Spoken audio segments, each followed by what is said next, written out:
What's up, everyone? Welcome back to Tournament Tactics. It's NFL Divisional Round Weekend. The sites have this split up. We've got effectively a Saturday 2-game, a Sunday 2-game, and a Saturday Sunday 4-game slate. A lot of DFS action still yet to go. One more time for the boys. Let's go! Geek on the keys, Kevin Allen with the vision. BobbyWow 2 times already won 2 millions, no fiction. Burns in the shark lab, calculating the math. Wrote the damn book on how to run up a bag. Desire pull up, the MILF Slayer in the building. GPP trophies on his neck, keep the whole chat thrilled. And turd hat, who? Not us, we eating. Heat it. Oh! Tournament tactics, we stacking the bags again. Millie make $100s, yeah, we cashing in. Helmets up, blue moon in the cup, boner alert. That over under going up. Core plays lock, domination station pop. Props based projections make the whole field drop. DFS Army Tournament Tactics. Let's push. What's up, everyone, and welcome back. Guys, Josiah not in the building today. Unfortunately, his office or his day job had a big conference this weekend, and his smoking hot cougar boss specifically chose Josiah to go along on this conference with her. Strictly business, or at least that's what he tells me. Burns, you seem to doubt it, but that's what I'm told, and I'm going to believe it. Guys, we have an exciting week end of football coming up here. The playoffs. I've got a lot of games. I want to break them all down. We're gonna go game by game. We're gonna dive in super depth. We're gonna cover the 2 games Saturday only. We're gonna cover the 2 games Sunday. We're covering it all. We're gonna go game in depth and all that good stuff. And of course, before we do any of that, we got to send a shout out. Oh, of course, you can't see it. To W. Wilder, 100K winner in NBA last night. A reminder, NBA continued. Look at this. Amazing. Wow. W. Wilder put some entries in the fadeaway, takes down first place. Shout out to B-Dubs, Josiah, Scott Newman, Madness and Mutt, the whole NBA team here at DFS Army. And I'm told to remind everyone, we want you to stick around. We're not just about football. We love our NFL football, but we're coming to an end. But DFS continues going year-round here at DFS Army. So we created a special code, Playoffs25, to do a special 20% off any VIP subscription at DFS Army, weekly, monthly, whatever you want to do. But it covers all sports. We've got PGA starting back up, NASCAR around the corner, MMA going strong, hockey, golf, NBA. So it's not just about NFL here. We got it all. Playoffs 25% off. Look what he wrote. This shit's crazy. He wasn't regular Joes taking down tournaments. That's what DFS Army's all about.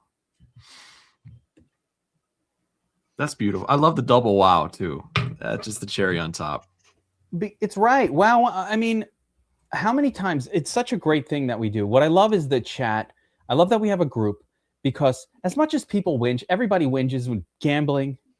You know, you can't always win. And it's very easy to get negative. But one of the great things is you see the same people that you're in there grinding with day after day, just like you, just out there grinding it out, doing their best, and bam, 100K winner. And you're like, that's how it happens. It comes out of nowhere. You're not expecting it. You're a little down. You're like, man, I've been playing this play action all year. I won $60 and I only win back 30. Right? Whinge. Burns knows about the whinge. Yeah. You keep fucking losing until you hit 100K. That's what DFS is all about. So, stick to your grind, spend as much as you're comfortable with, and keep going. The tools work. Everything works. And you got to give yourself a shot at this feeling that W. Wilder 73 had yesterday, getting to show his wife, you see all that time I spent making lineups, $100,000. What's up? Mine learned a long time ago. She don't ask questions, right? No, they don't anymore. See, that's she why learned you've been she doing this for learned a years. long time ago that this industry is real. It's real money. When you can pay off cars and you can pay off trips to wherever you want to go, yeah, it's straight up real. So, and I also suggest when you do have a big fun win. And by the way, I do this for even regular fantasy football. Like I play in a lot of leagues. I don't know if you know, but I play in a lot of leagues, and you win some and you lose some, right? But sometimes you win a big one, and I always that money to me. Of course, what I first try to do is put away enough money to pay for all my leagues for next year because I just feel like that's a prudent thing to do. So the first thing I'm like, all right, did I win enough to cover all my entry fees? Yes. Okay, great. Second thing though I do with that money is that's the money for me that I spend. Like I spend a fuck around money, a fancy dinner, something. I always like to tie something to it, BobbyWow. Like, Yep. we're having a steakhouse dinner to celebrate my win in, Schmoes League or something. And I do it. And then because I don't normally treat myself to like luxuries. I just don't because I think it's stupid. But if it's kind of free money, that's when I'll do a luxury. yeah. I love it. I love it. Huge congrats to W. Wilder, man. Again, that's just fantastic stuff. I love to see it. The BobbyWow equivalent of a luxury is head now to Starbucks for that pumpkin spice latte. Oh shit. Extra what do you call with the whip? Froth. With the whip. You know what I'm talking about, the whip, BobbyWow. The whip. Yeah, the whip. You is gotta get the whip. The height of luxury. Yes. You got to get the whip on there. Yes, and Ballaholic. That's what I'm saying. That's part of being a part of DFS Army, especially for NBA. You're in there. You've got coaches that are there in the channels answering your questions. So B-Dubs is the man. But helping out W. Wilder with that win, that's what we're here for. So love to hear it. And guys, I want you all to check it out. Playoffs 25 if you're not subscribed. And if you're a NFL only subscriber, that's what we want to switch it up. Hit us up in the chat. We'll apply that. Hit up Texan 0335 or Uppers Lad in the chat. Not me, one of those guys, because I just have to pass you along. I don't know how to do anything. But hit them up in the chat, and they will they'll prorate transition you over from NFL to VIP, so it has all the sports. So we want you to go in there and check it out. All right. 4-game slate, gentlemen. Let's get into it. First game on the docket. Bills at the Broncos. 45.5 point total. Super, super tight. I actually think this game has gone back and forth a little bit. At one point, the Bills were favored. Now the Broncos are favored. But the reality is this is a pick 'em game. Super close. And man, could it go either way, right? So what do we know about these two teams, Burns and BobbyWow, right? We know Denver kind of got here with defense for the most part. They play really good defense. They have a very nice cornerback on the Broncos who's pretty good at stopping an opposing WR1. Bills have been also pretty good against the pass, a little more vulnerable to the run this year. Both quarterbacks tend to do best when pushed by the other side to score. And we also know that the Bills are down a bunch of ne'er-do-well type wide receivers. So other turds will be stepping up in the place of those injured wide receivers. Yep. Broncos didn't play last week, but we can glean a little bit from their usage. I would say, prior to that and their seasonal usage, and pretty much RJ Harvey, we would say at this point, the primary running back with Jaleel McLaughlin mixing in a little bit on passing downs. Wide receiver group, Sutton, Franklin, Pat Bryant for the most part. I think I saw that Marvin Mims got a little more usage on the last week of the regular season compared to Pat Bryant, but I don't think that means all that much. And a tight end, it's mostly Evan Ingram catching the passes and Adam Troutman blocking. Does that sound about right? Yeah. I mean, not many passes to catch for Ingram, but yes, that is true. Yeah. Ingram's been a bit of a disappointment. Yes. In my playoff best ball, of all of the quote unquote Super Bowl contender team, you know, on DraftKings, you need a tight end, but Evan Ingram lasts till the end. No one wants that fucker. No one wants him. He hasn't been as bad, I think, as like we think, but he's been okay, I guess. Yeah, Bill's really good versus the tight end position anyway, so some of that number is not something you want to worry too much about. Baby Yoda says Franklin scored a touchdown against the Bills last year, or during the season. All right. Franklin's the WR2. Yeah, and I would agree with your assessment. You mentioned Mims getting more usage, but I don't think that's indicative of the WR3 spot. I do think Pat Bryant is that guy, and he's actually kind of propping out well. Yeah, Pat Bryant's, he's coming in at certainly above Marvin Mims and little Jordan Humphrey, right? It should be Pat Bryant in that spot. Pat Bryant's been in and out of the lineup with injuries a lot this year as well. Taking a look at the Bills, right? So we do have last week's data from the Bills, and Tyler Johnson, Tyjo, was out last week. We don't know if he's going to be out again this week. It's an actually really interesting spot. But James Cook continued to get the bulk of the carries, got a couple targets as well. James Cook with a tough matchup on the road as an underdog and all of that. But, he's James Cook, and he sometimes puts up 25 points. Will it be here? I don't know. He's really high owned. I'm not giving Pat Bryant, Parker Washington level respect just yet. That's a bit much. Parker Washington was a cheat code for us that literally printed cash for DFS Army for like 2 months in a row. We need a little more out of Pat Bryant before we get there. So yeah, it's primarily Cook, and then we'll see about Ray Davis or Ty Johnson. But during the regular season, Ty Johnson was the guy that was in the game as sort of like the backup, with Ray Davis kind of like much fewer. Ray Davis, I think, is like the direct replacement for James Cook, whereas Ty Johnson plays almost like that Jaleel McLaughlin kind of third down role.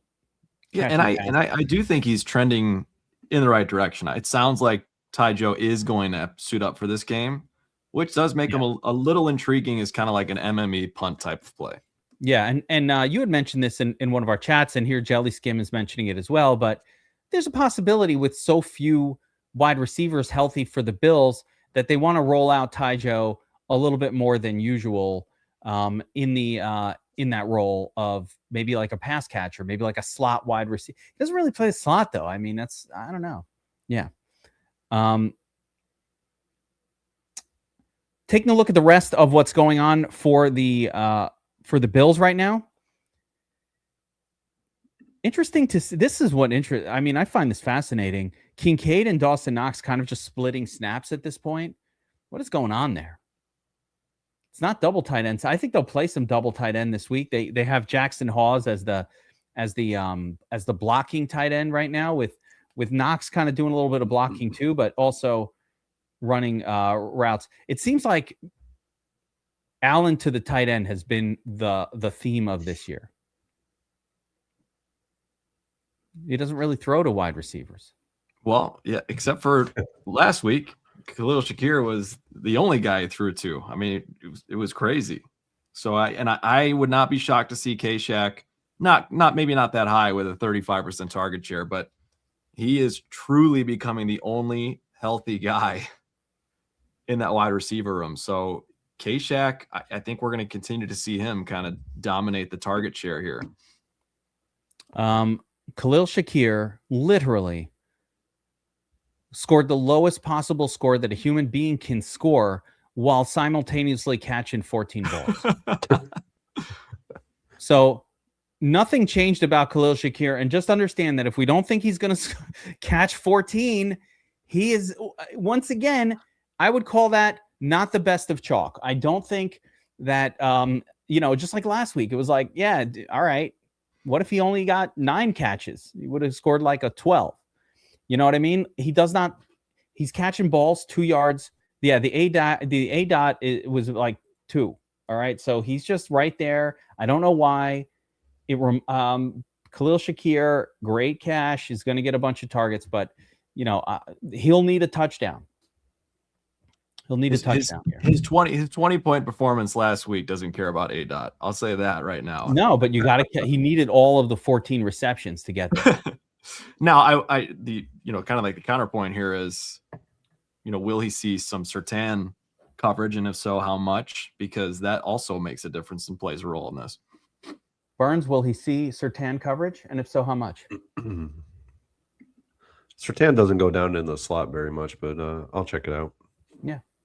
And my guess is not very much. I would agree with you. But where does Surtain go? I don't know. On Brandon Cooks, that don't bode well for him. Or maybe they throw Keon Coleman out there just to distract him. He will be on Cooks. Yeah, probably, right? Unless they throw Keon Coleman on his side, get out there and just run straight. Yep.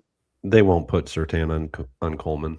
No, they'll put Coleman on Surtain. That's how you do it. Yeah, pretty much. If you're a smart offensive coordinator, is it hard to figure out? Fucking Cooks, go to left. You go here. Get away from that guy. We're not throwing to you anyway. Just run out. Run deep. Like for Coleman, they're not throwing it to Coleman. No. He got lucky last week with that one target. They're not throwing it to Coleman. They hate Coleman. The chat is saying that, and there's a couple of names that were brought up from either practice squad or from obscurity. Curtis Samuel and Mecole Hardman, both now in the mix as well. And I would say that Curtis Samuel, if he's actually healthy, is an actual interesting play because he's actually done something before for the Bills. I would put him more interesting than Mecole Hardman, who... Yes. Yeah, no. Probably more of a special teamer, more special team body than anything else. Yeah. Yep. All right. So that covers Denver versus Buffalo, the first game of the Saturday slate. Next, we roll over to Seattle at home, taking on the 49ers. Seattle, of course, had the bye week. I actually really love the two pieces I love from this game. It's so weird because I feel like I didn't really care for these guys for most of the season, but man, Kenny Walker and Zach Charbonnet. The best way to attack the 49ers is just bash them up the gut with your running backs. And it just seems like the kind of game where Walker and Charbonnet can shine a little bit here. They are in an equal split in terms of touches. Do you have a preference between these two guys, Burns and Wow? Burnsy? I think they're about equal for me. I'll probably have equal ownership in both of them. I'm not going to fly one way or the other on either one of them, but I think Kenneth Walker is going to get more ownership thrown his way. I think it was 24% as of yesterday. It might be lower than that now or higher, but you're right. He's going to get higher. He's going to have the higher percentage of ownership. Slightly, it's 22-19 right now. It's very mild. Let me look at the Saturday only. Get a bigger gap there. Yeah, the 4-game slate. Super close. Yeah, just a smidge more. So like 10%, just a little more for Kenny Walker. Yeah, so the 4-game slate, they're about 20%. They're going to be about 20% owned, projected. So honestly, I think field weight, if or go slightly over field weight is fine on both of these guys. If both get in the same lineup, so be it. I wouldn't really, rule around that. I think just let the optimizer work its magic, and just allow it to happen. But both are viable for sure. I think Charbonnet could potentially have the higher ceiling because of the pass catching capabilities out of the backfield. Whereas Kenneth Walker is probably not going to get a whole hell of a lot of targets out of the backfield. Usually, weirdly though, Charbonnet also comes in, but they do like to bring in Sharps at the goal line. Yeah, I mean, so he's got more of a ceiling, in my opinion, than Walker, because of those factors. Yeah. At tight end for the for Seattle, AJ Barner's been pretty good this year. I mean, he's the only guy, but he's been pretty good. I can't deny 61% seasonal snap count, gets about a 10% target share, but that target share does pop on occasion. Like every once in a while, AJ Barner's not a consistent scorer, but he'll pop for 20, and he's done it. Well, let's actually take a look and get the real deal on this. But I think it's been 2 or 3 times for big scores a few times. I feel like, yeah, he got a 24, got a 17 in there, a 15 and a 13. So let's see, a 17. So 1, 2, 3, maybe 4, and then a couple of 10s that are acceptable. So out of 18, so this guy's giving you a pop game, I don't know, 20% of the time. Yeah, I think he is actually second in line to JSN in this offense in terms of receiving production. Yeah, for pass catching. Yeah, and I actually like him. He's going to be one of my higher owned tight ends on the slate. I think him and Hunter Henry have the best matchups on the entire slate at the tight end position. So I like both of them a lot. But yeah, AJ Barner, I mean, he's solidified himself as pretty much the second receiver on that team to go to by Sam Darnold. Yeah. Now, Jackson Smith and Jigba, I actually want to go take a look at what he did against the 49ers the first couple games. So week 18, must-win game, gets you 14 points against San Francisco. Week 1, he does his normal thing, gets you 23.5 against San Francisco. Really couldn't slow him down too much at all in that one, 125 yards. Even without the touchdown, he got a 23. So in the second week, not as needed, but that was that low-scoring stinker of a game, if you remember. Yep. And even then, he still got an acceptable 14.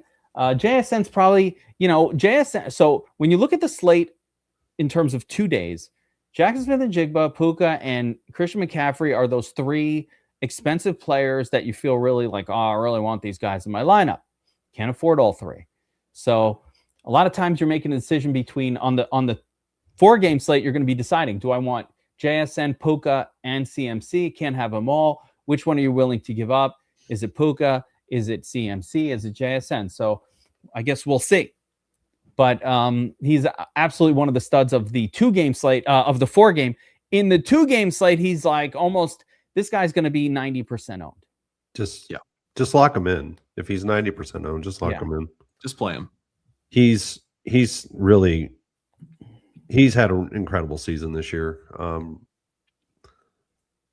And honestly, he's, it's him and Puka on the top, and then Christian McCaffrey, a distant third at the highest salaried position, like guys this week, I believe. The matchup for Christian McCaffrey is very tough. He's going to get a lot of targets, understandably, but it's still a really tough matchup.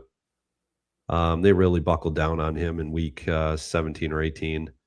And I think that's a foreshadowing for what's going to come this weekend. And so I'm not really high on CMC at all this weekend. I just think it's going to be a very difficult sledding for him, especially now with George Kittle out. George Kittle, one of the best blocking tight ends in the NFL. It's just going to make CMC's day that much more difficult. I don't think he has any success, like very much success running it up the gut. It's just really a question of, as a pass catcher, how much damage can he do? Yeah, if you're playing CMC, you're not playing him for to hit 100 yards rushing. You're really looking for him to get all the receiving work in this game. And I don't know if he's going to get all the receiving work, but you want him to get a huge bulk of it. And at his salary, I'd rather have the other 2 guys, but Puka, I mean, he could, that's going to be a tough game for him because of what everybody's talking about with the cold weather and how it's going to affect Matt Stafford and how Matt Stafford has played in the past. Well, we're ready. Well, wait, let's get to that game, Burns. Okay. Let's stick with where we're at. Because you're going to kick in my ADD and it's going to start going crazy. But just between those three guys, he would be my third pick. Yeah, and it makes sense from a lot of different point of views. Also, Seattle's like one of the best run defenses in the league this year. Also, Seattle is a very, very tough place to play on the road. Super loud over there. Yeah, the Nest is a tough place to play. Very loud place. A little intimidating. And then, so there are all these factors there, and he hasn't done particularly well. And it's an underdog. It's a heavy underdog running back, which is rarely something that we're like aggressively trying to target. Most of these running back plays are not on this entire slate are guys that we would probably avoided in the regular season. We would be looking for better matchups than what we're seeing from most of these guys. So that's definitely something as well here. I'm just looking at the ownership in the 2-game slate. On the Saturday only, McCaffrey will be 75-ish% owned. So your opponent probably has him. Which kind of makes sense, right? Yeah. Well, the choices are McCaffrey or a bunch of ne'er-do-wells. Well, it's McCaffrey, RJ Harvey, or James Cook. And so it makes sense on that 2-game slate that he's going to be the highest owned or second highest owned player on the entire slate because you can fit both of them into the lineup comfortably. Got to fade that. So, yeah. Got to fade that maybe. So continuing on with San Francisco, the injury to George Kittle has elevated Jake Tongas to once again being the featured tight end, so to speak. I think he's going to do just fine.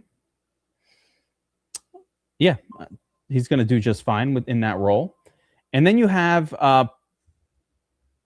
Demarcus Robinson at wide receiver coming off a big game. That means nothing here, but just cool, right? Had a big game last week. He was one of those last week. You needed Demarcus Robinson, Dubs. It was like a 3-pack of cheapies. And one of the things actually we talked about on this show last week, by the way, and we never got to pat on the back, was one of the things I was saying is like, this is going to be a slate where leaving lots of money on the table is how you win it. And that's exactly what happened. You had to leave like $4K on the table if you really wanted to produce the nuts lineup last week and, get all those cheaper wide receivers in there with Puka to take it all down. Juwan Jennings, maybe the return of Ricky Pearsall this week. We're still not sure. Things are pointing to Ricky Pearsall coming back, actually. Let's see if he's practiced.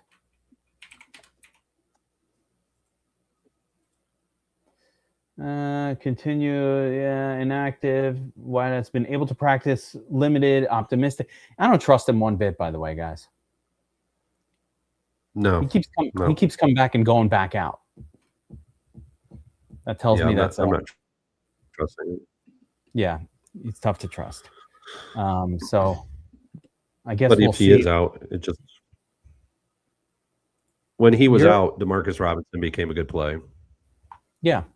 Even if he's in last week. Even if he's in, I would still think Demarcus Robinson will be I don't think he'll automatically displace Demarcus Robinson. They might roll some 3 wide receivers. I think Juwan Jennings might actually be the receiving choice for the 49ers this week. He has the best matchup. There it is. And Jennings he's always the best choice anyway. He's the WR1. He's the guy who more often than not will get most of the targets. Even though he had a down week last week, he's about a 20% target share on the season. So we got to catch up. That means he needs 30% this week to catch up after last week's 10. Keep it consistent. Beyond that, these turds are not relevant on San Francisco. They really only focus on their primary guys. So without Kittle in there, you should get a much more. I mean, that's the argument for McCaffrey. With no Kittle in there and no real pass catcher of note, like McCaffrey could see 15 targets in a game like this. It's just a question of if it's enough, but McCaffrey is going to be widely used. They just can't get away from him. The other thing, my overall thought on this game, the way I think of this game going, guys, and I don't know how, like I've thought it through a lot of different ways. For the most part, if Seattle gets off to a lead, I think they're going to be able to win this game and dominate. But the way that San Francisco flips the script, if they're going to, is somehow San Francisco gets off to a lead. If you make Seattle have to chase, that's where mistakes will happen. And so that's kind of how I see the game playing out. As long as Seattle comes out and does their thing, plays defense, gets the 3 points, and slow but steady, but playing from ahead, I think Seattle will control the game. And Darnold won't be nervous. Like, it's not like San Francisco can rush the passer. They don't do that.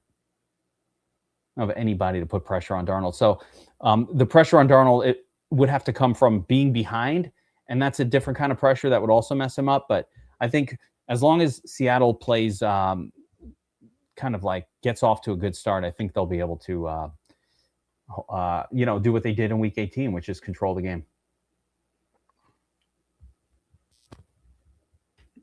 Yeah. Sorry. One thing I'll add here is, I think you guys have brought up really good points. My one kind of caution would be, we did just see San Francisco knock off the reigning champs, and we did see McCaffrey perform really well as a pass catcher in particular, with a couple of touchdowns against what had been an improving kind of back to the norm Philly run defense. So it's certainly not out of the equation here. And I think Shanahan, I think we'll see some adjustments from Shanahan after that, Week 18 game. So definitely do not count McCaffrey out here. Oh my God, no. Mm-hmm. It's really more of a question of just, if you're making it in the 2-game slate, do you want to go 100% McCaffrey? No. Right. And I think if I'm making a cash lineup, I'm taking the free square, of course, or any kind of lineup in a tournament that's smaller. It's a free square because you can afford it. It's not that difficult to put these guys into the lineup in the 2-gamer. In the 4-game, we have to make a decision. McCaffrey, Puka, JSN, you can only play 2. I've tried it with all 3, and it's very ugly. So you really almost can only play 2, and I like that. All right.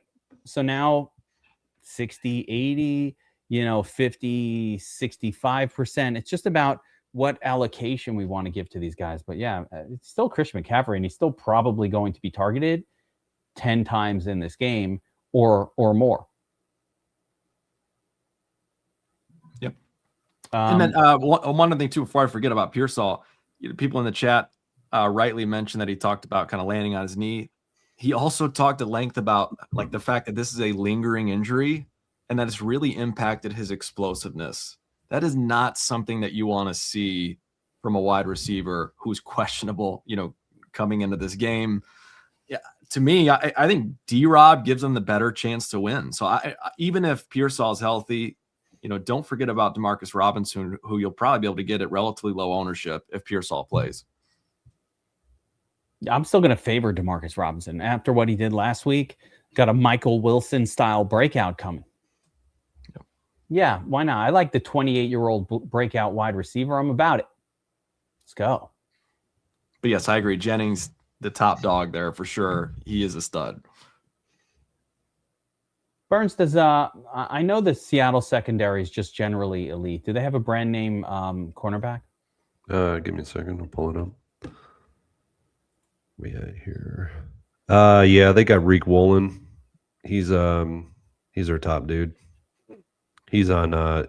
He'll be on D-Rob. All right. Well, maybe Juwan Jennings. Then we'll stay away. Yeah, Juwan Jennings will have Josh Jobe on him. And you see a significant uptick in fantasy points per route ran against him. So that's where you want to be if you're going to be with any receiver. That's why I said the matchup is so much better for Juwan Jennings in this one. For me. I love Juwan. Witherspoon is stud too. Witherspoon is really, really talented young cornerback. They're all good. Seattle secondary is very good. So That's the other part of it, right? Like we're dealing with a team that's been very good defensively at home. And there's also a recent history of this 13-3 loss. At the same time, team play their best in the playoffs. These two teams have seen each other a ton of times already, divisional opponents. So I tend to think adjustments will be made. Shanahan's no joke. Shanahan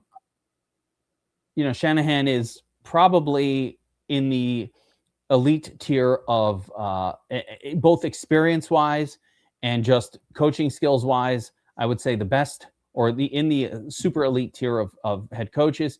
And that means something in the playoffs. That makes a difference. All right. Sunday slate. First game on the docket. Patriots at home taking on the Texans. The Texans, we just found out, will not be with Nico Collins. No Nico. Which is bad news for, I don't know, whoever backs up Nico, Jaden Higgins or whatever, because Christian Gonzalez is now freed up to be on that guy. I don't think Christian Gonzalez is a brand name cornerback, and he will be playing this weekend. He is. He's off of concussion protocol. Yeah, he's fine. Concussion means you're back in full. He'll be on Jaden Higgins. Yeah, there we go. Jaden Higgins on the outside. Still have, Christian Kirk, the star of that was one of the other names that you needed, Christian Kirk, Dubs and Demarcus Robinson. So Christian Kirk still looking like a pretty good play here. Same as last week. As far as the split between Ramondre, last week watching the game, I did a mea culpa. I've really thought all year, I keep thinking that they were going to elevate Trevion above Ramondre, that just he's an actual real world, better athlete, and he should be the guy. But once again, and now we've seen it again and again and again and again, that they favor Ramondre. They didn't forget about Dre. They love the Dre. They forgot about Trey. Now, Burns, I have a theory as to why. Okay. I just think they like the pass protection and the professionalism from Ramondre a little bit more. I just think that's what it comes down to. And on those kind of plays, it's Ramondre in there.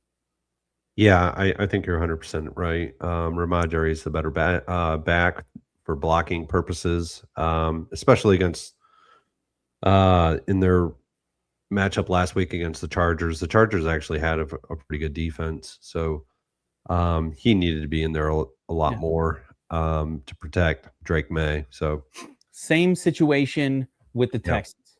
Yep. So absolutely. Nowadays, everybody want to talk, like got something to say, but nothing comes out when you move your lips. Just a bunch of gibberish because we should be favoring Dre this week.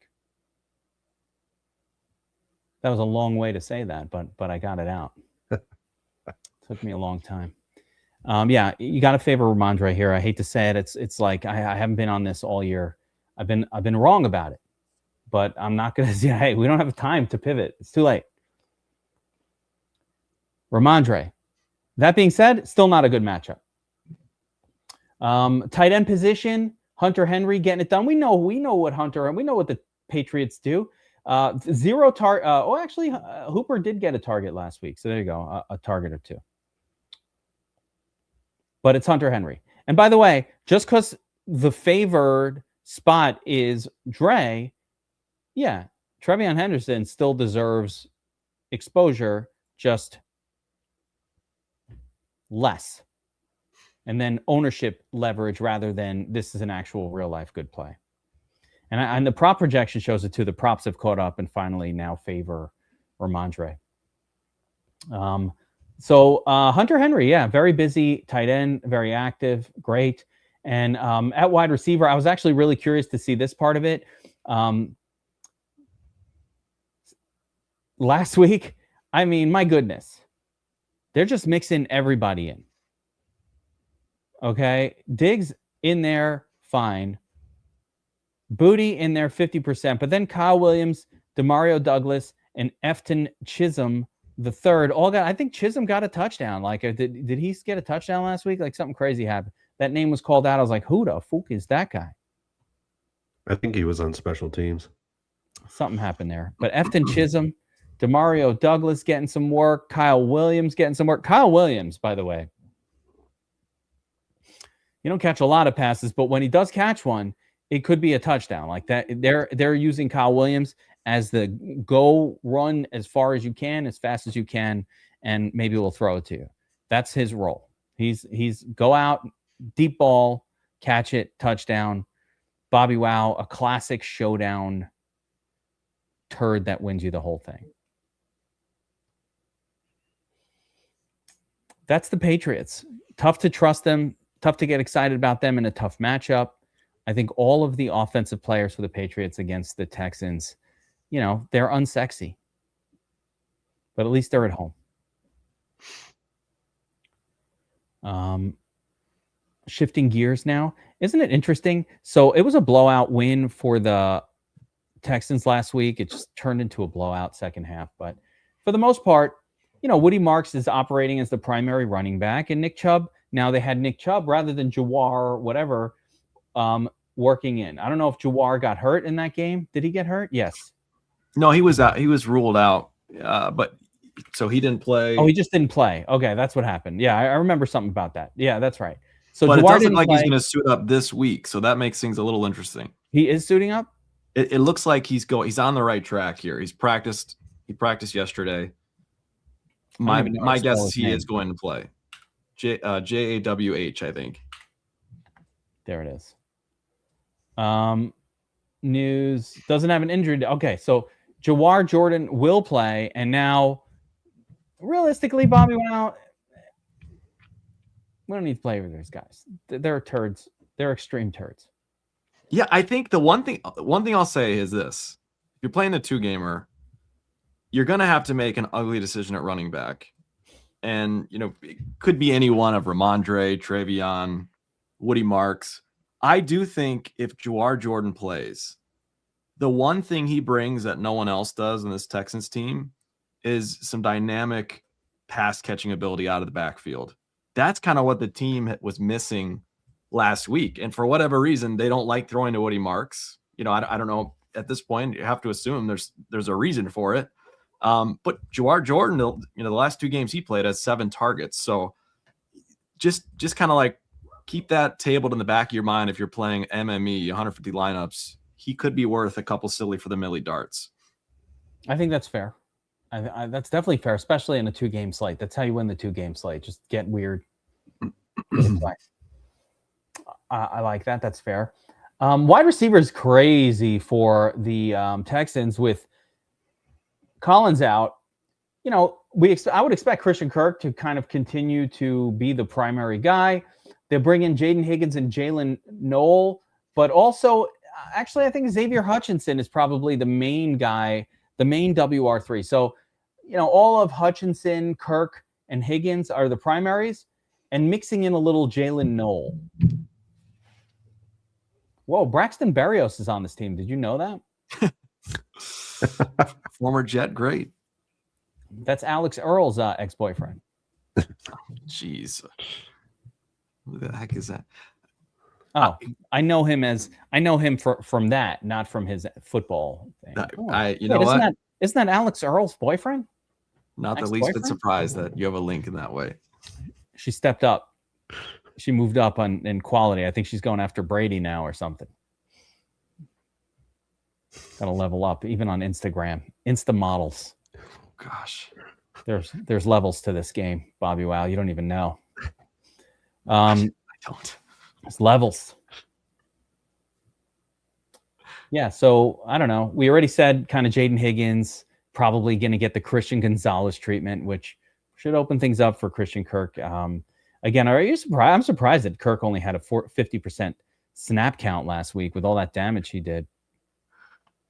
Yeah, me too. It'll be interesting to see how the Texans kind of roll out their offense here, because CJ Stroud, they won the game, but he looked abysmal. Anytime that they got pressure on him, he made horrible decisions. He was fumbling the football. He was throwing bad interceptions. So you have to think the Texans here are going to dial in the short passing game, number one. But number two, they're going to try and establish the run. For whatever reason, the Chargers completely abandoned the run, and I think it killed them. Like it wasn't going great, but you can't have only 11 rushing attempts in a one-score game for the whole game. So to me, I think we see the Texans try and kind of assert themselves via the run here. Benefit for Woody, benefit for Jawar Jordan as well. Because to me, you can't trust Stroud right now, and the Patriots secondary is Christian Gonzalez in particular is really, really good. Yeah, definitely. So again, an overall on that game, and we're going to get to the best one maybe, but the overall on this game is it doesn't project all that great, defensive in nature. Patriots don't tend to want to put it on a team, and you're going to have a hard time putting it on the Texans, and vice versa. Both teams probably going to play tight, good defense, tough game. I don't expect this to be the game where the most fantasy glory is probably going to come from this weekend. Contrast that, Chicago, LA Rams.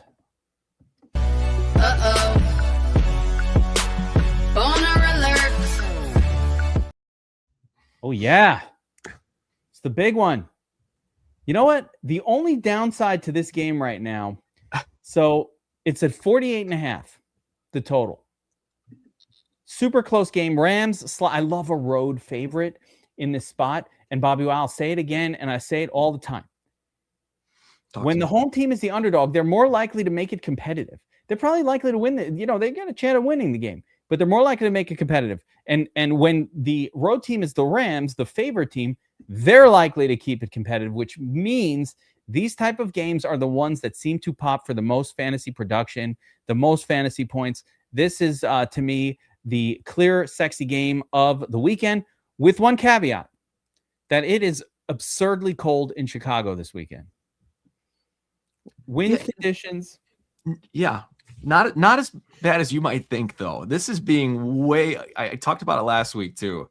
People were scared of the weather in Chicago. This is being overblown again here. I just have to say it out loud. Look, I would love to sit here and say it's going to be bitterly cold and Stafford stinks in the cold. It's going to be 17, 18 degrees. It's not like zero. 10 to 15 mile an hour winds, which that's Soldier Field any given day. Maybe a flurry, but probably no snow either. So yes, it's going to be cold, but is it going to impact the game as much as people are saying? I don't think so. I really don't. Let me tell you something about the cold weather. All right, it's been a minute, but back in the day in college, whenever it would snow out, all the boys would go out and we'd play some tackle football on the snow-covered field, just like we didn't give a shit. And by the way, when you're out there playing football, even in 10-degree, 15-degree weather, your body warms up pretty quick. It's not like that big of a thing. So with that being said, Stafford's not necessarily a cold weather quarterback and he's not used to it. And, all of that. Soft team coming from the West Coast, LA, beautiful weather every single day. You know how it is over there. You know what the temperature is in LA right now, Burns? Probably 80. Yeah, it's like 77. Sunny. Over in the Pacific Palisades. Yeah. Beautiful. Not nice. Not a house to be seen anywhere. No construction. It's nice. It's just a big nature out in California. It's really nice out there. Yeah, Jelly Skim down in Florida is like, man, if it's 60 degrees, we don't leave the house. It's too cold outside. It's cold in Florida right now, too. So that's the sexy game of the week outside of the cold weather. But, man, this is where you want to go for fantasy points, for fantasy production. Stafford, not the highest owned guy on the 4-game slate. Interesting, right? Second to Josh Allen. When it comes to the Rams, one of the things I love about this team is we don't have to do a big analysis of what's going on here. We know they're throwing it to Puka. They're throwing it to Devontae. But one thing really got me last week. As great as Puka did, he had an amazing game. And again, studs are going to stud in the playoffs, guys. Continue to look for these teams to target their best players in these games. That's how it's going to go. I don't know anything about the matchup wise specifically, but I'll tell you right now, even though Devontae disappointed on the fantasy scorecard last week a little bit in terms of his final number, I'm much more interested in volume, target volume. He had 13 targets last week. Yeah, he was not going to dust off. He had been injured for a while. 13 targets is no joke. I don't know. If you tell me Devontae's going to get 13 targets at 6,500, I'm going to play him in every single lineup that I make. I don't care. All of them. And I'll take my chances that it doesn't go 5 for 13 again, especially against Chicago, especially in a stadium that Devontae has owned for 10 years. It's like his second home. He's going to ball out, and it's going to be big time ball out. That's what I want to hear, Burns. If you're worried about playing Stafford this weekend because you're afraid that he's going to get cold and he's not going to perform well, they're going to move the football, and they're going to move it, and they're going to get down around in the red zone, and he is the number one target in the red zone for this team. He is going to get he's probably going to get 2 touchdowns in this game, not 3. He's asking, touchdown bet. Yeah. I'm not putting a touchdown bet on it, but it just seems like it's just a Devontae Adams type of game. He's played in this division for a long time in his career. Yeah, it's just like the writing's on the wall for Devontae to have a beast game. I agree. I think both wide receivers. Look, here's the reality: the Bears have nobody on that side of the football that even can compete with the physical nature of Puka and Devontae. Both those guys, the size, Puka's strength. I don't know how the Bears are going to overcome it. To be honest, Jalen Johnson, who had been the Bears stud in previous seasons, and Kyler Gordon both, those guys are still dealing with injuries. They do not look right. They do not look healthy. And even a fully healthy Kyler and Jalen Johnson, I don't think can slow down Puka and Devontae. So this is going to be a very juicy spot for the Rams here and their passing game in particular. Play them both. Play them with Stafford, without Stafford if you can't afford Stafford. But yes, love both of them. I want to make that extremely emphasized. It would not blow my mind. It would not be the most shocking outcome in the world for Devontae to outscore Puka in a game. It's happened before. It could happen again. I'm not saying it's going to happen. I'm just saying they're not that different. They're not that different of a play, especially considering the $3,500 or the $2,500 salary difference. $2,500 represents 10 fantasy points or really about 10 fantasy points in the nuts. So a 20 from Devontae equals a 30 from Puka.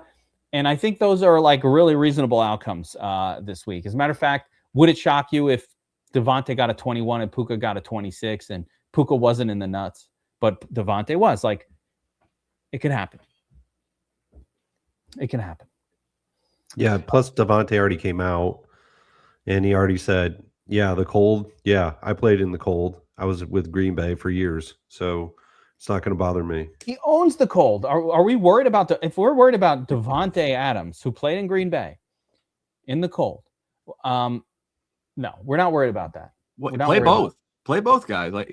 Adams more touchdown dependent. So to me, Adams, I like using him a lot more when I'm playing Stafford, but without is fine. But I think why not play both guys? I think they're the two clear best wide receivers on the whole slate. Yeah, on the 2-game, definitely, right? On the 4-game, JSN's in that strong conversation as well. Fair enough. But so this is the game. This is the game where the goodness is coming from. So that's why we want to focus in on this as well. So let's get into the matchup tool here for this one. Yeah, but I also think the running games are going to be viable here too. I like both running games. Absolutely. So let's look at what the Bears did, right? In the last game, last week, 50-50 split between Swift and Monungai. Yep. Swift got it done late, I think, in that game with a big play touchdown. But if he doesn't get that touchdown, it's disappointing. But like the overall usage, they certainly use Swift just a smidge more, but not enough. It's not huge difference. Swift and Monangai both out there. Once again, I would expect Swift to be the better one, but would it blow my mind if Monangai just happened to be the higher scorer? No. That happens in these kind of games all the time. And Monangai gets 2 touchdowns. Where the fuck did that come from, right? So don't be that person that ran 500 lineups out or throw 150 and you're like not playing Monangai because he's an RB2. That is a mistake. Well, I think the same with Blake Corum as well. Exactly. Actually, I would say identical.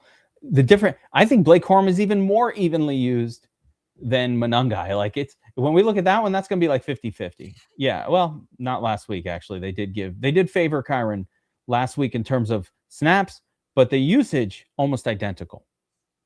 Yeah. Kyren came off of, I think he was coming off of where they didn't utilize him a lot at the latter part of the season so that they could save him up for the playoffs.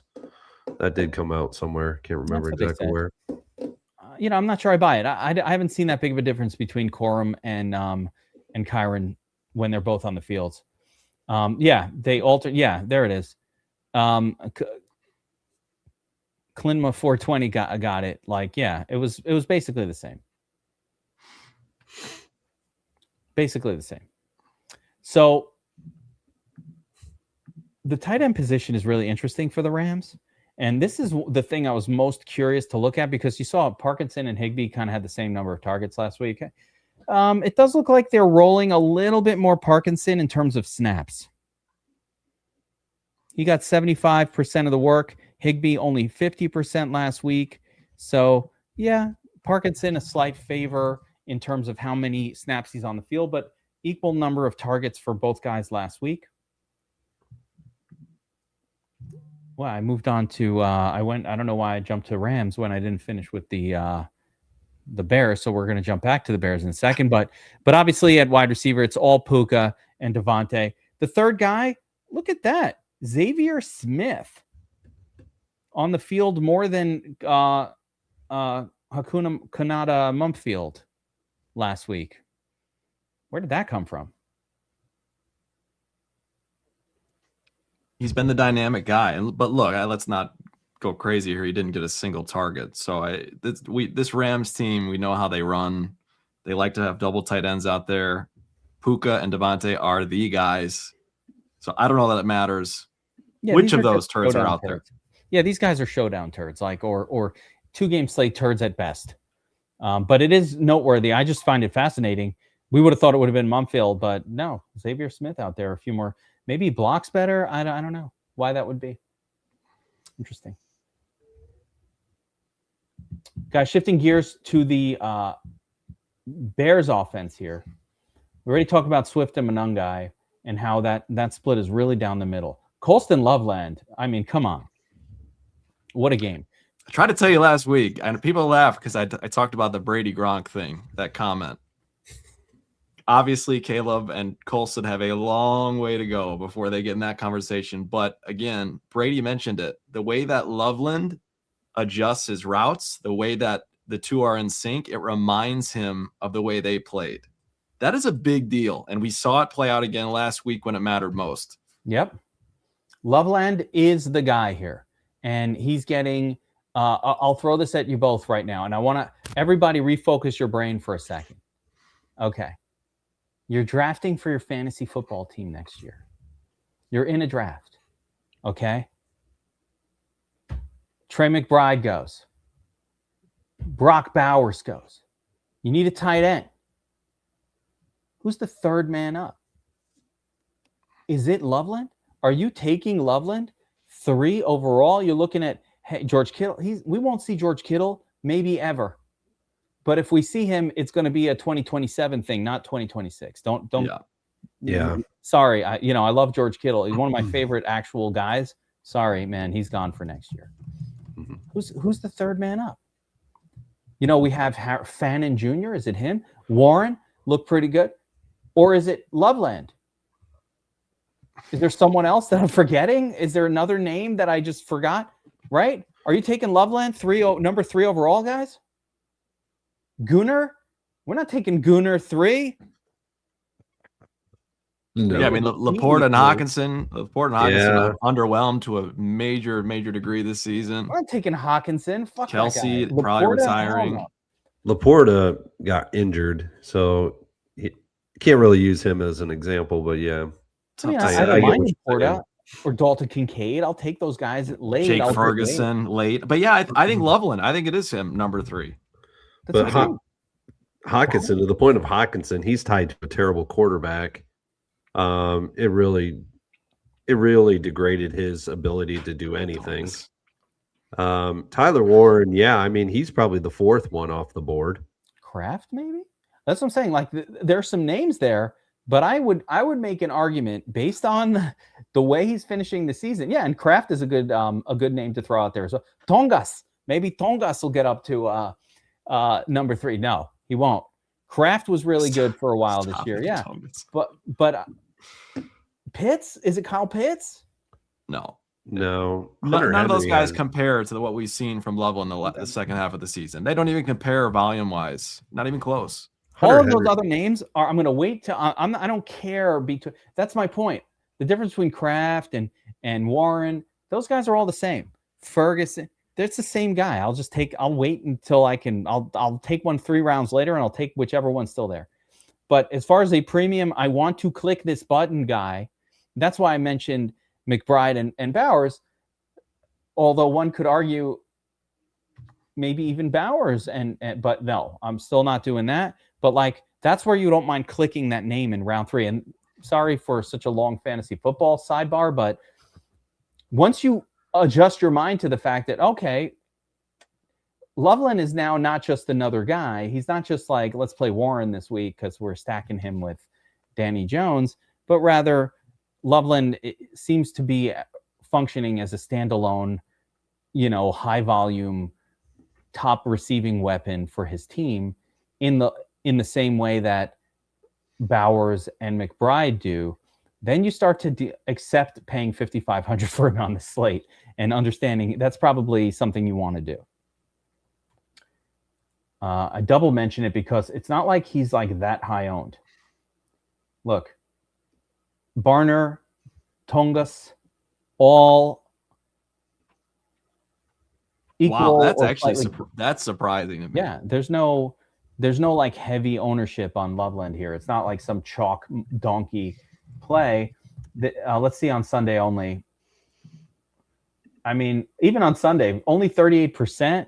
That is not that high, considering like an Njoku on a slate like this be like 60% owned back in the day. That kind of player. He's right up there. Like, it's not like Hunter Henry's not that much below him, and Hunter Henry is a score big once every 4 games guy in a terrible matchup. Yeah, Loveland. Loveland's the guy. So I'm glad I spent a lot of time on talking about that. I think he's the guy this week. I do. Wide receiver group. Watching the game last week, you would have thought like it was the DJ Moore show or something. It was not. They just equally spread the ball between Odunze, Moore, and Burden. And then Olamide comes in, and I think he got a touchdown. I'm like, what the fuck? Yep. Did Olamide get a touchdown and ruin everything? He did. Yeah. I think on his one target of the game. He scored that was a touchdown. Gross. That was gross. The Ben Johnson offense, the Ben Johnson experience. Ben Johnson, great, but man, so choosing between these, Rome Odunze wasn't particularly effective last week, but he had a week to knock the dust off. Yeah, I think he's still hurt though. I think he's still kind of dealing with the pain. He's got a stress fracture in his foot. That's not to say he can't have a nice performance here, but I do slightly favor DJ. Just because we've seen teams, when it matters most, teams kind of hone in on their veteran guys in the wide receiver room. And DJ Moore is that guy. We've seen him come up with clutch plays time and time again this season, despite not being as involved kind of overall. But yeah, anyone in this offense can click here. And the Rams secondary is not scary by any means. So I think all these guys are in play, all three. Yeah, all three play. Unfortunately, it's hard to favor any in one in particular. I'm favoring Unburdened by what has been. Yeah, I don't see why not. I mean, you can. Yep, because I just like him. The most dynamic of the three for sure, but only slightly. Burns, you got a favorite between these three? No, not really. I mean, all three of them are in a good spot, so I don't really have too much. Yeah. I love me some Luther Burden. I think he's the most talented of the trio, and I'm just going to keep going with that until that's proven wrong or something. And Bobby, wow, I agree with you. Like with Odunze, he's great and touchdown scorer, big body guy, all that good stuff. But I don't know. If he was fully healthy, it'd be one thing, but he's definitely still kind of nursing that foot. Yeah, only caught 2 of the 6 targets. Biggest catch of the game, arguably, on 4th down. But yeah, I think he even said that the foot's still bothering him. He's kind of managing the pain. So yeah, it's not a good scene for a football player at maximum pressure and it's cold outside. Talking about cold outside, man, your foot pain gets worse when it's freezing out. You know what I mean? Like the creaky bones. Maybe when you're old, your arthritis. Yeah, I don't know. I don't know what a 23-year-old experience is, but I tell you right now, for me, it's cold outside. I'm sitting in here and my foot hurts. I haven't even been outside and my feet hurt. So I get it. I've got a foot massager underneath my desk right here, right now. It's not on at this time, but I'm not going to say that I've never had it on during a podcast. Burns, thoughts on me podcasting with the foot massager and no one knowing about it? Oh, that would be interesting. Oh, it's happened. You've participated in it and you didn't even know. Just letting you know. It wasn't the sharper image one, that Marchese got, but it's. No. I mean, I imagine it's a good. I don't have that kind of money. Marchese's got he's got the ARB money rolling in. ARB on Sharp every month, adding $3,000, $2,000 to his monthly income. Everybody else is like, nah, I'm not paying $69.99 for that subscription to get the free money. Which reminds me, guys, the Sharp app continues to go. You got to see the videos Chapo is putting out in the Discord, explaining exactly how to do it, how to get started, which books to sign up for, how he's doing it out of St. Louis, using the Sharp app arbitrage tool. Every single bet that you put in, you've won it as soon as you hit the button. You don't have to wait till the outcomes. And our guys are minting 2, 3, 5, even 6,000 a month doing it. So I'm going to say it again. Go check out Sharp app, sharp.app/geek on the desktop, or you could just download the app, Sharp app on the iPhone store. You're going to need the app anyway, because you have to use app and desktop together to really get ARBs off properly. But it's a wonderful system that you can take money back from the sports book that's taken money from you. Fuck those guys. Take your money back. I don't know, Al. I'll get fucking pissed. Get angry. They took your money. They're unscrupulous, the sports books. They only want to take your money. We're turning it around. We're going to take their money. Go sign up at Sharp app and take that money back from the sports books, guys. I don't know what more to tell you. And do it with help. Do it with help the same way we help everybody at DFS Army. The same hand holding that you get at DFS Army. That's what you get at Sharp as well. So make sure to check that out, guys. We only have so many more times to say it and tell you about this. I don't want to hear, hey, I'm broke. I don't want to hear any of that. You're choosing not to print free money when you don't sign up there. It's a free money printing machine.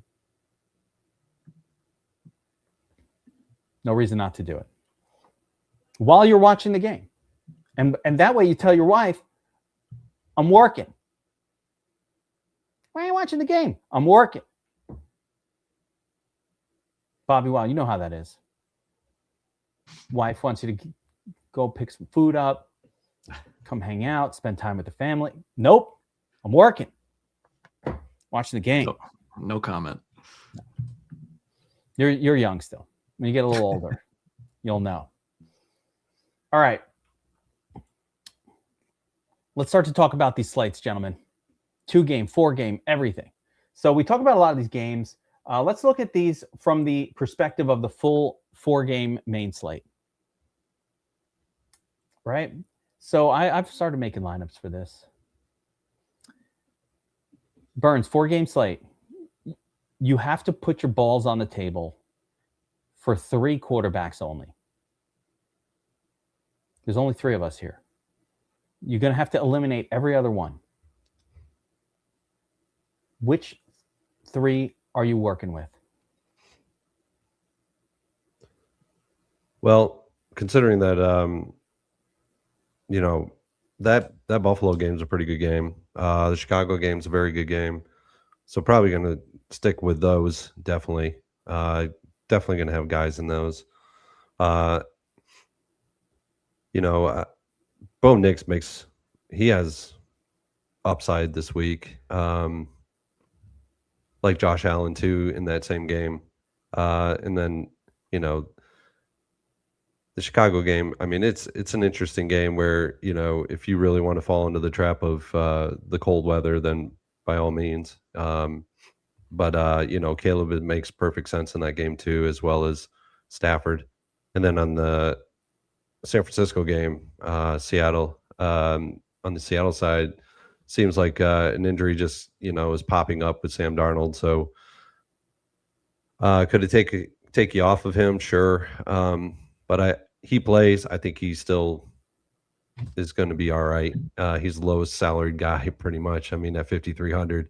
So I would say it would definitely be Allen, Nix, and probably potentially Stafford or Williams for me. Yeah, those 2 games, right? The nuts nailed it for me. Allen, Stafford, Caleb, end of story. No Nix. I think Bo Nix has to be in the conversation. I'm back. I'm with you, Burns. You said 3. What are we doing here? 3, so if you're only allowed 3, Nix is the one that you're dropping. Interestingly, I think we're all in agreement. It's those 2 games out of the 4. That leaves Drake May, no bueno time. Definitely no CJ Stroud. Brock Purdy, tough spot. No thank you, right? And Samwise, the scared. Conspiracy theory, they floated the injury to take the pressure off Darnold. Maybe. I'm just kidding. The guy completely made that up. That is not true. How are you going to get injured on your week off? It is bizarre. How are you going to get injured on your week off?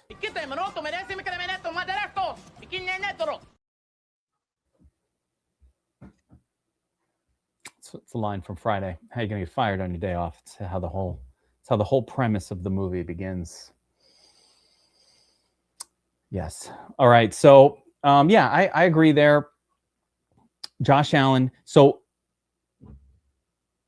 when I started making my lineups, right, my first thought was like Darnold, Adams, Puka, let's rock, right? Just like that seems to be a really comfortable way to start off the build. You say Darnold? Stafford, not Darnold. Okay. Stafford, Adams, Puka, that combination, super easy. Really easy to build lineups that way and just kind of build off of it. But then you're like, man, I really want to get Jackson Smith and Jigba in there. And then, like I said, you get that you can't. Look at that, 3,800 left. And that's kind of how this goes. You plug in the cheapest defense just because whatevs. And 4,300. You cannot complete the lineup like this. So if you're going to do it, you basically have to leave JSN out of it. You can still probably get McCaffrey in there, but you're going to punt the second spot, and you might have to punt both spots. Yeah, and then you're down to 3,800, so it becomes punts all the way. All the way around. McCaffrey's the same as JSN, right? But both basically priced the same. So yeah, effectively the same. So, when you're looking at the 4-game, the only other way to kind of do it, this double combo, is you say, well, what if I punt the second running back spot with Harvey, and that opens up things but still, now you have to leave off Loveland, who I think is almost equally studly to the rest of these guys.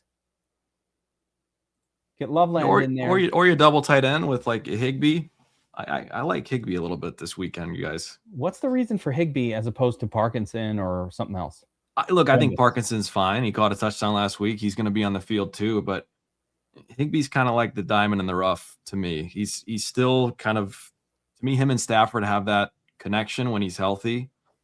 So he's like the cheapest viable, really interesting tournament option for me. Where if I'm going double tight end, he's just a name I find myself gravitating toward. Yeah, absolutely. But I guess, right, with Higbee.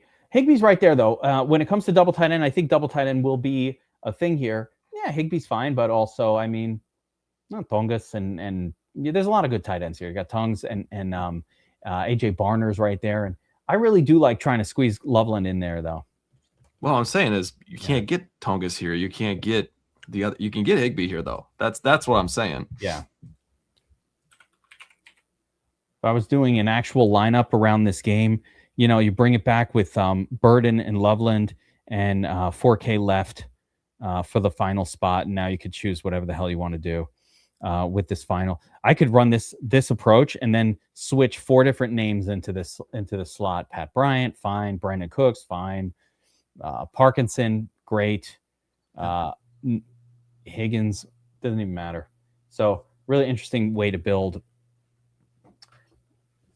Really interesting way to build for these particular for your double stack of Matt Stafford. But let's get back to this 4-game slate, guys. So we kind of agree on the primary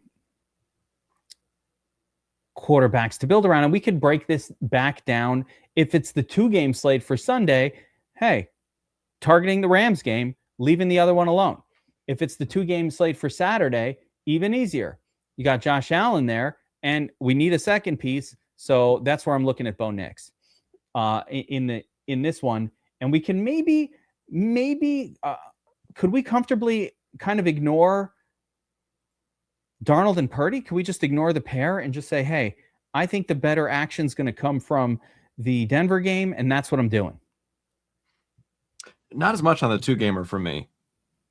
Just because we've seen the 49ers and Seahawks offenses, even in tough matchups at times, kind of function at the highest level. So the 49ers in particular seem to surprise people. I know they had a letdown week 18 against the Seahawks, and Kittle's out, which obviously doesn't help. But don't be shocked here if Purdy ends up having a decent game, because the one thing we haven't talked about in the 2-gamer is the matchup is also tough for Josh Allen. I love him. I think he's the most dynamic quarterback on the slate, but this is at Denver against, arguably a top 3 defense in the league. And the Bills defense has been ascending as well. Their passing defense in particular has been much better. So I think a much tougher sell on the 2-gamer for me to only have exposure to these 2 guys. Yeah. There's definitely there's a version of that game that plays out where it's just like defensive struggle in Denver for both sides. Yeah. Mm-hmm. And then the other team. So yeah, the I guess your secondary point would be, hey, anything can happen on a 2-game slate, and it's certainly one of the outcomes could be this defensive struggle. I think it's more comfortable in the 4-game slate to say, well, if I fade that one, I don't care because I still have Stafford and maybe Caleb to back me up in that other game. And we didn't even mention Caleb, but I think Caleb's super viable. Like get Stafford. Well, he's one of my 3. Yeah, Stafford, Caleb, and Allen. So making sure. But and if we look at the props for these guys in the 2-game slate, it's really evenly spread out, which I think is further reason to kind of maybe favor Allen and Nix, just because ownership is really light. It's like it's very level.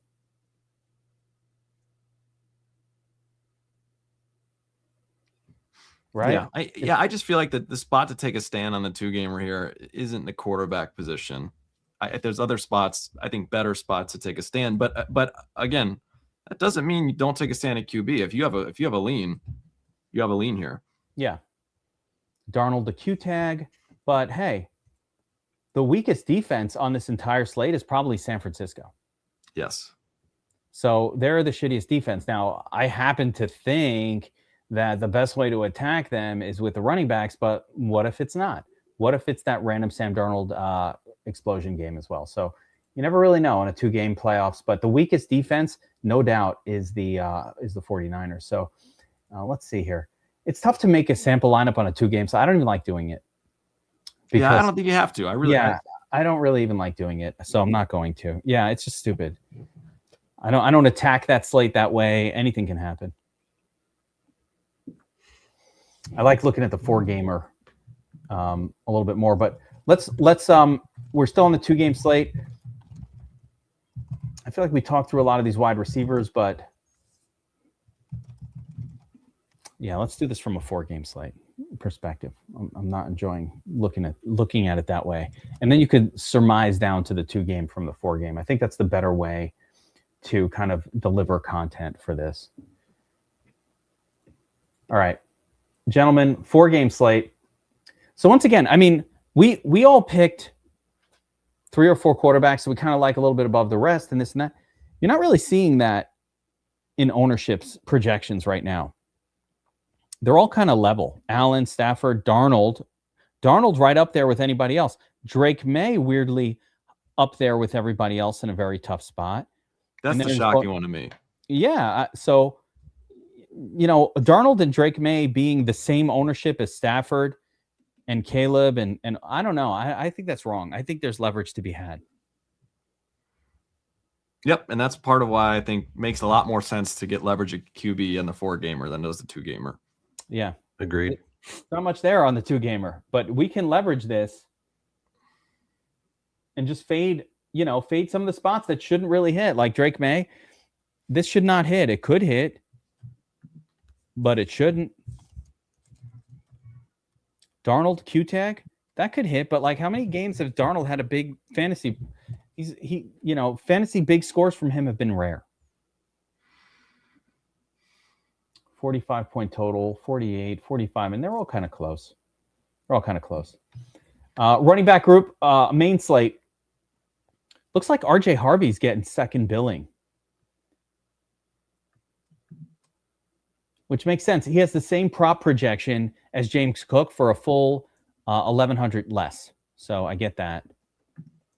I think Kyron Williams is a rough play just because him and Blake Corum are in an even split, and you have Blake Corum available with no ownership for a little bit less, even though, interestingly, Blake Corum does not project as well on the props at all. Props don't love him. And if the Bears have done anything well, it's kind of like their front 7 has been pretty good at shutting down the run, and they did a really nice job containing Jacobs last week, so that definitely is part of what you're seeing there. Yeah.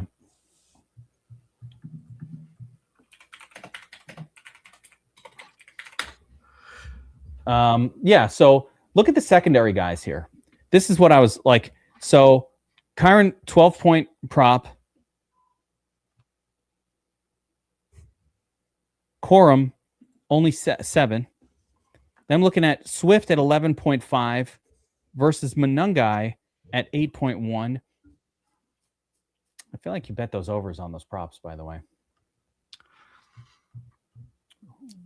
I feel like you bet those unders.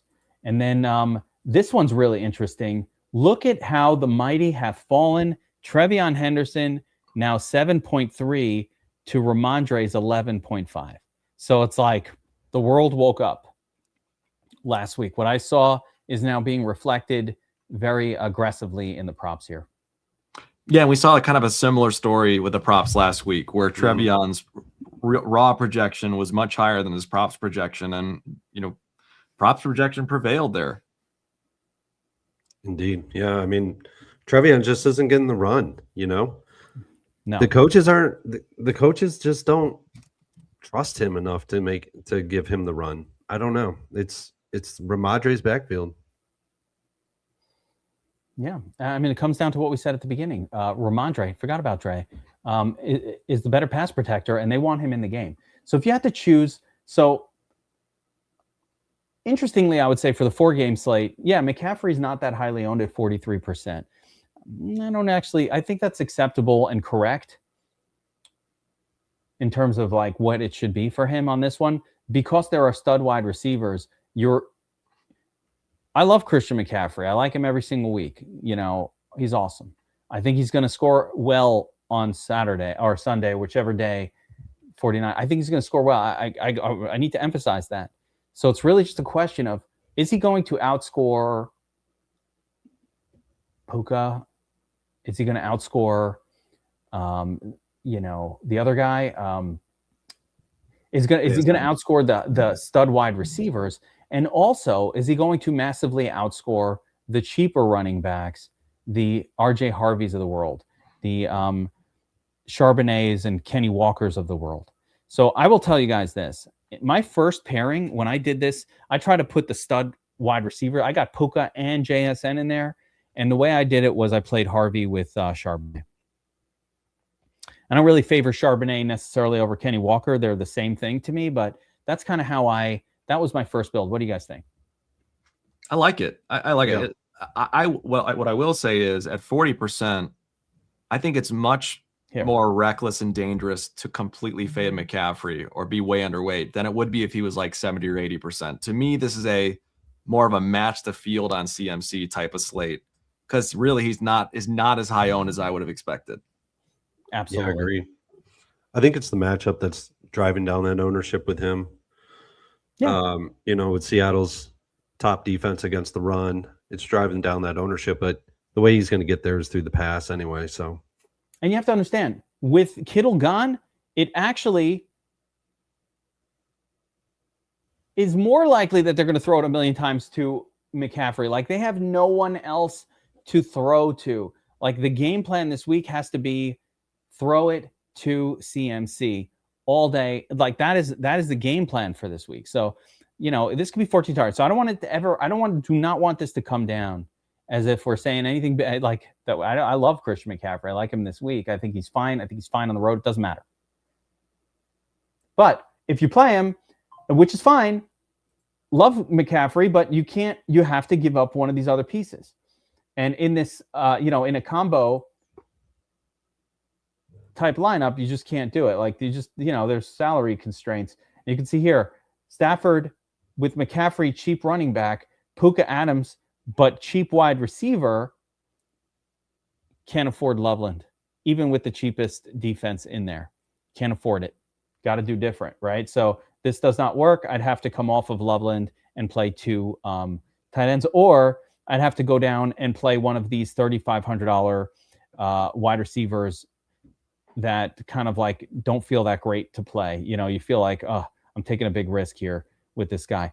On that note, sub 4K wide receivers, full slate, guys. Is there anybody that we feel comfortable with, like confident? I think Brandon Cooks is okay, tough matchup, but like he should get plenty of targets.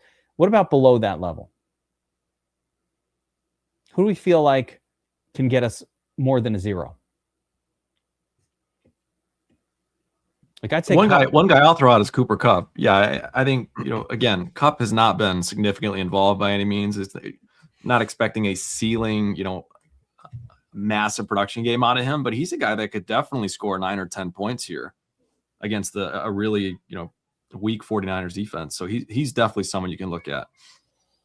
Yeah, Kupp, okay. I've thought of I think he's probably, maybe this feels the safest. Let's use the props. Let's see. Sub 4K. Yeah, Brandon Cooks right up there. Pat Bryant, 7 points. All right, wait. And Cooper Kupp, 7.3. Yeah. Yeah, Pat Bryant prop projection, really, I mentioned at the top of the show, his props projection is really, really good. Mm-hmm. I'm surprised about Xavier Hutchinson here. He's popping. Yeah, he's definitely popping. With Nico Collins out. So that's going to be your guys. It'll be Hutchinson, it'll be Cooper Kupp, and it'll be Pat Bryant for the ownership. Mm-hmm. Yep. Even more than Brandon Cooks. Wow. Okay. None of the other ones, though. I'm just giving it the old. My guy Ray Zanny wanted me to put out there that he thinks Demario Douglas has a game this week. So for Ray Zanny, pop Douglas out there. GPP flyer there. Yep. Yeah.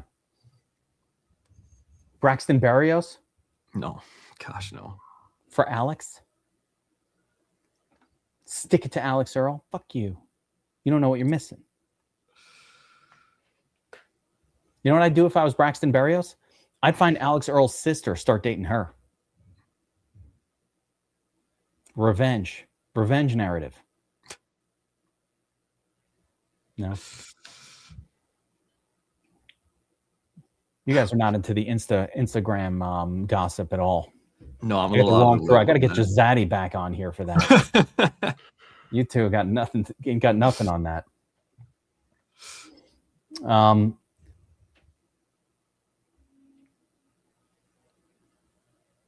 You're a loss in the gossip here. You can't Yeah, get off the brain. there's like knuckleheads in the chat. I feel like I gotta ban some users here for just being knuckleheads.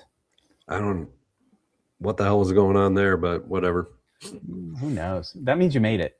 I love that. That means you've made it. When you get trolls in the chat, Yeah, that means exactly. you've made it. That's a great sign. I hope we get more of those.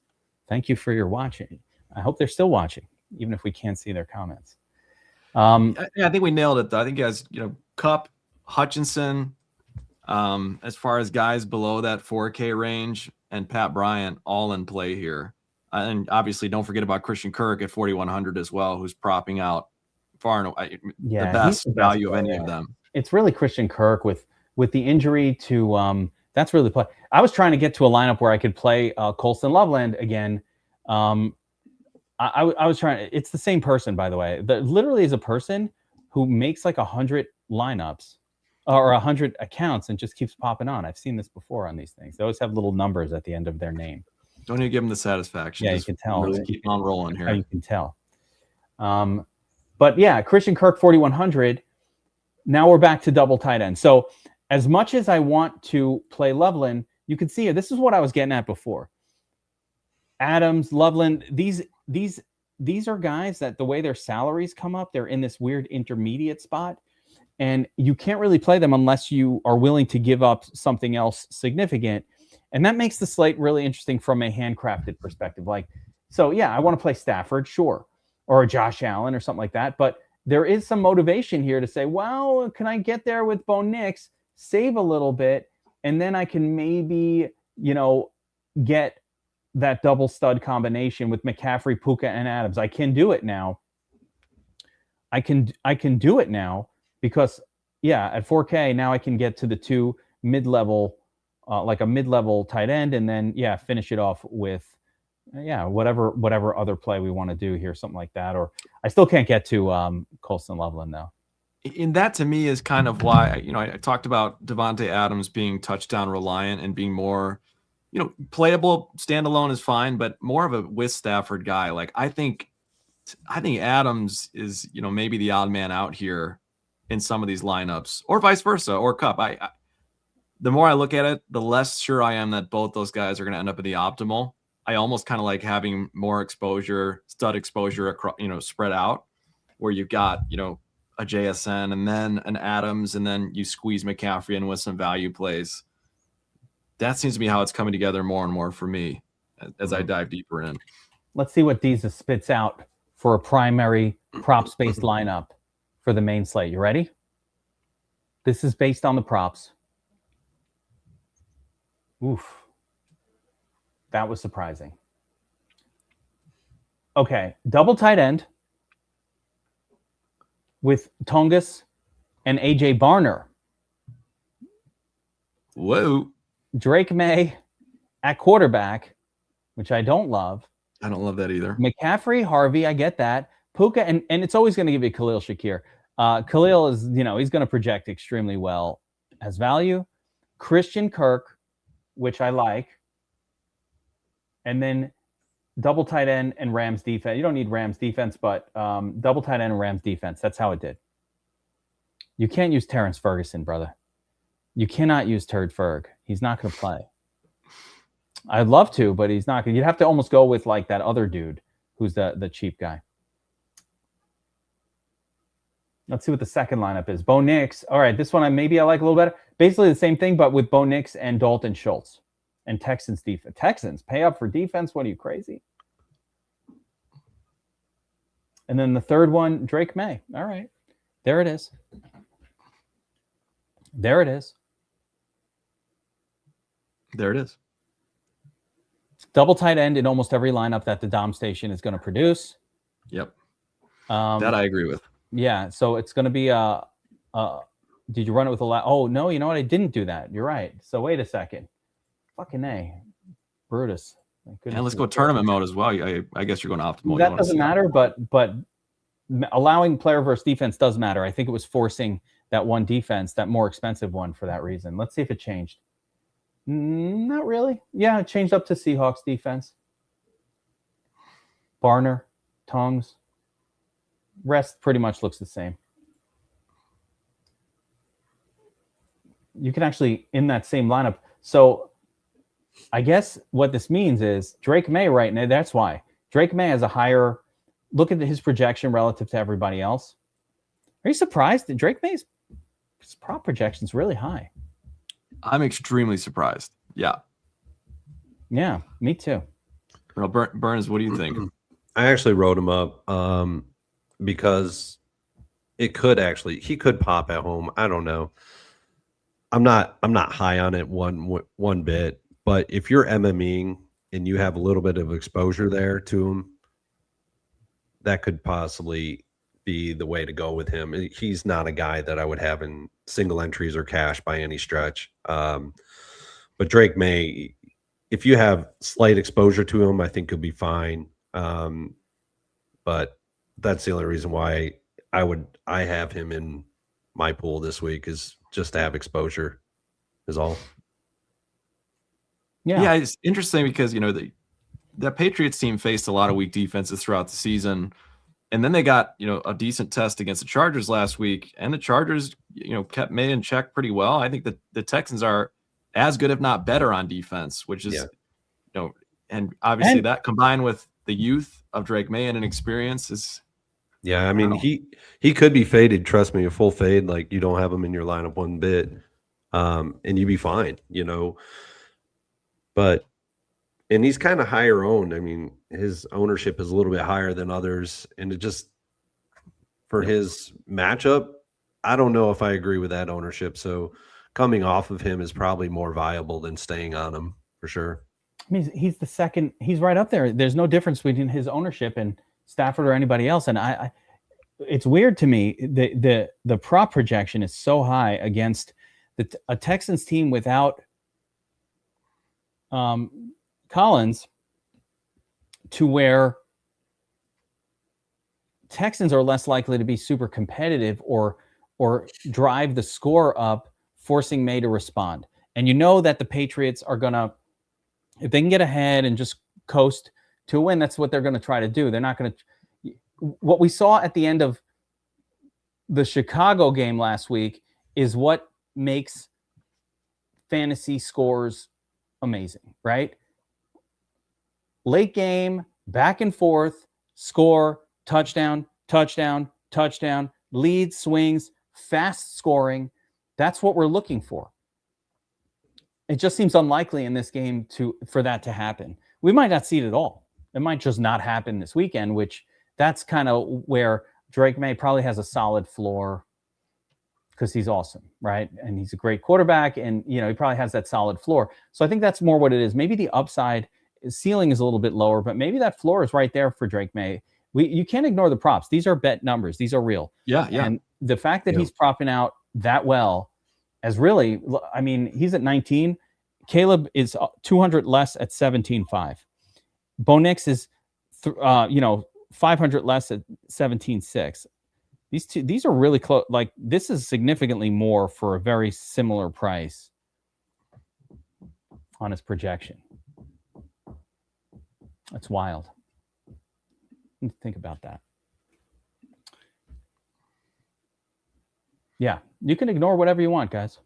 You don't have to play the props. I always say, by the way, if you ignore for people, if you don't think this number is right, if you think the prop is so bad, that's great. Put your money where your mouth is. You should bet the unders on it.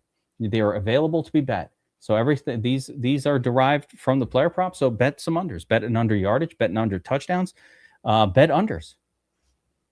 And Tattoo, I'm with you. I don't know why, but all of a sudden I'm like, I got to get pizza after this. Man. I'm starting to get hungry.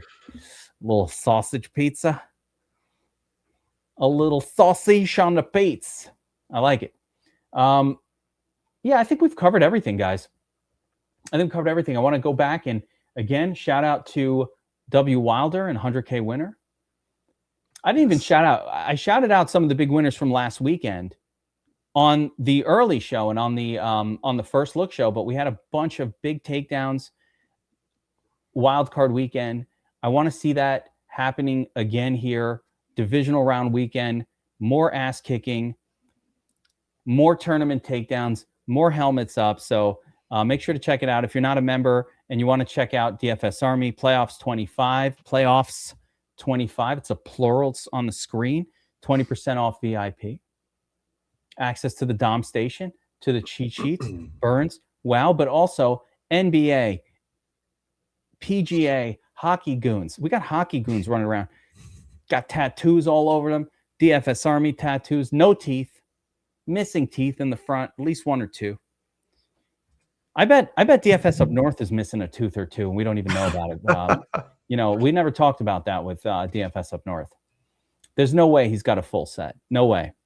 Not with his love. Not all real. Yeah. Right? Got to have one or two that come out. Yeah. You want to be the one going, wow, wow, wow. Yeah, tattoos only. I knew they weren't all there. All right, where were we? Okay, so wrapping it up. I will be back tomorrow early for Players Club, 11 o'clock, setting up the Dom station to attack the 2 and the 4 game slate. I'm just going to do a Dom station setup for tomorrow. That's the best way to attract them. We have 2 slates that lock tomorrow, the 2 and the 4. So we'll do it early enough, hopefully, that we can be done and ready to go and attacking these 2-game tournaments. So beyond that, I've spent most of this week drafting best ball teams on DraftKings. Actually, a bunch of times I was going up against helmets. I loved it. I was like, man, I wonder if that guy's paying attention to the draft that knows I'm in here with them. Like, it was just random. So it was good to see some of you guys drafting best ball teams as well. I'm just stacking Bills with Seattle, I got Seattle Patriots stacks going. I got every stack you could think about. So, defense, Burns, before we go. I didn't know if you were going to get there. I wasn't, because I didn't have a strong take, but you know what? Yeah. Let's talk about defense for the whole thing here. Looks like Seahawks are going to be the highest owned. That doesn't surprise. Yeah, they've been a good scoring defense this year. A very good scoring defense. It looks like they're projected also to have the highest fantasy points on the slate to start. Oh yeah, far and away. But that ownership that's a lot of ownership. I like them as a defense. I think they're going to be a really good defense on the slate. That ownership is a lot, but I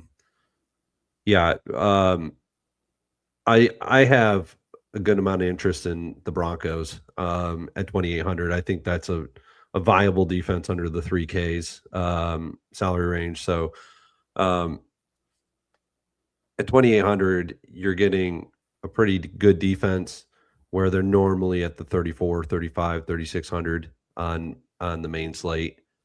Because it's the Bills. Right. And then outside of that, I think the Texans could actually be viable this week, though I don't like their projection. It's lower than what I was anticipating it to be.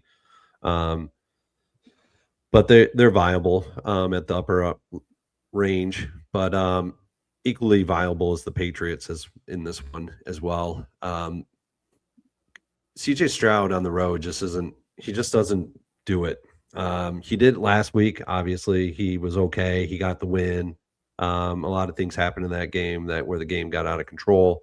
But I don't think he's going to see that with the Patriots as much. And I think the Patriots could actually have a really good defensive performance in this one as well. So, yeah, it's just a question really for me, and I agree with everything you just said. On defense, it's really can I stomach paying up? Or do I just want to super punt it with Bills or 49ers? But yeah, Broncos are not that much more expensive than the Bills. And certainly we've seen Josh Allen at times just turn the ball over like crazy. He's not a player that is reliable. I do think that Texans, like, we don't really see Drake May turning it over at home. Like, I don't really expect that. Where I'm not super high on paying up for Texans as the second most expensive defense on the road, facing a guy who's just not flappable. He's unflappable. You can't flap. You can't flap Drake May. BobbyWow, have you ever seen Drake May flapped? He's been good as advertised this season. I do think that Texas defense is really good, though, man. That is the best defense he will have faced all season. Yeah, but he don't flap. And I mean, if you're leaning that you believe that Drake May is going to have a good, solid game, I do not one bit disagree with you. I think he could have a good game. You could get a down game from the Texans this week. They're traveling twice back up north. It could be a down week for them. This prop is very interesting for him. At 19 points, that's a very interesting prop. Yeah, the May prop itself is, I just don't think he wins you the tournament. I think he's going to get 20 points. I think that's like a spot on projection. Yeah.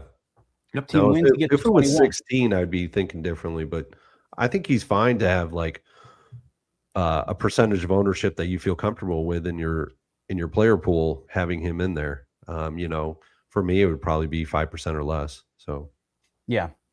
And, I like your call on Broncos at 2,800. That's the cheapest viable. Either you're super punting with 49ers for the Darnold effect, which I will have some, go up to Broncos. And then the next stop, I think it's Seattle. I think you just go with the home teams, basically. Yeah. The home teams, except for the Bears. Instead of the Bears, I'm throwing in the Bills. Are the Bears playable, BobbyWow? Can we play the Bears against the cold weather? Oh, my hands are freezing. My back hurts from the cold. Matthew Stafford. You know me. I like to get exposure to just about every defense on these shorter game slates. So no one generated more turnovers than the Bears this season. That's your reason to play them right there. I don't think the cold will have that much of an impact here, but the Bears did generate a lot of turnovers, and Stafford, as good as he's been all season, there's a couple games a year where he does decide he's just going to turn it over. So never know. Yep. I love it. All right, guys, that's going to do it for tournament tactics. Divisional round weekend. We'll have coverage for next week as well. But make sure to tune in, DFS Army members and DFS Army YouTube subscribers, not regular, but premium subscribers, for Players Club, where we're going to put it all together. It's going to be a little earlier than that, Brady. We're going to start at 11 because the games are at 3, and a classic Players Club can be 2 hours long. I'm not doing that leading up to game time. So we're going to start early, 11 o'clock, maybe even 10:30. Maybe too early. I don't know, but probably 11 because I got to wake up. So 11 o'clock tomorrow, Players Club. We're going to set up the domination station. I love it, man. It means we made it. It means we made it, Grim, and I love him. Keep him. Sadly, I think it's just one person, but like in general, we want those. We want the trolls in here. That means people are finding us that aren't just the usuals, and they'll come around too, unless it's like one person who's just with a axe to grind. Yeah, you told me to do something. We don't tell you to do anything.